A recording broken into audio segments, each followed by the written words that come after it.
Brought to you by Penguin.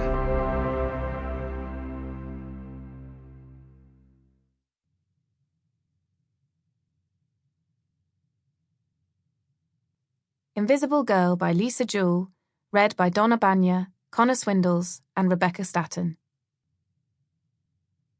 To Jack, Sunny, Coco, all the lovely animals I have loved and lost this year.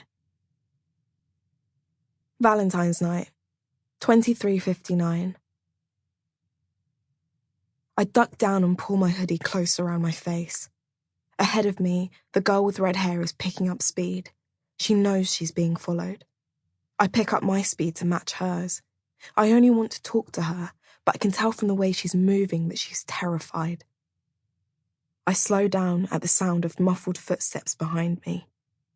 I turn and see a figure coming after us. I don't need to see their face to know who it is. It's him.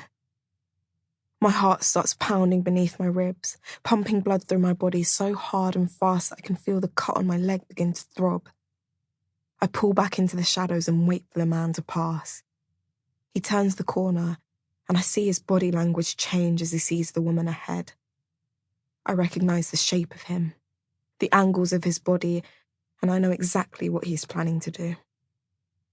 I move from my hiding place in the shadows. I stride out, towards the man, towards danger. My actions my own, but my fate left wide open. Before. Chapter 1. Saffyre. My name is Saffyre Maddox. I am 17 years old.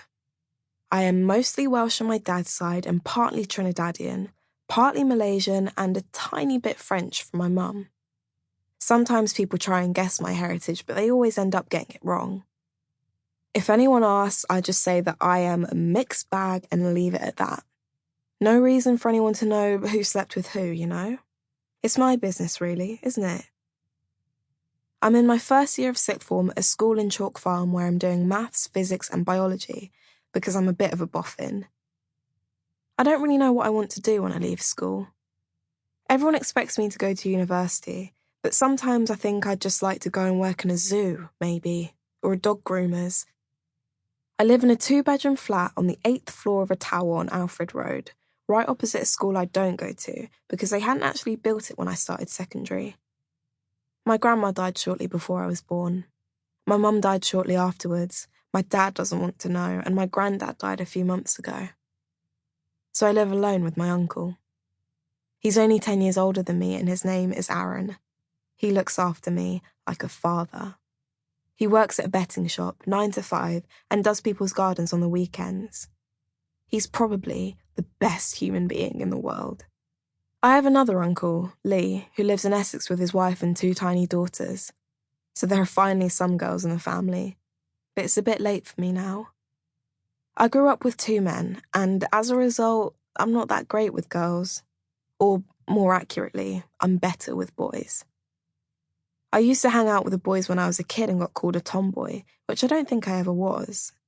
But then I started to change and became pretty, and I do not think I'm pretty. I just know that everyone I meet tells me that I am. And boys stopped wanting to hang out as a mate and got all weird around me, and I could tell that I'd be better off if I could harvest some girls. So I harvested some girls, and we're not close. I don't reckon I'll ever see any of them again once I've left school, but we get on okay, just as something to do. We've all known each other a long, long time now. It's easy. So, that's a bare outline of me. I'm not a happy kind of person. I don't have a big laugh, and I don't do that hugging thing that the other girls like to do. I have boring hobbies. I like to read, and I like to cook. I'm not big on going out.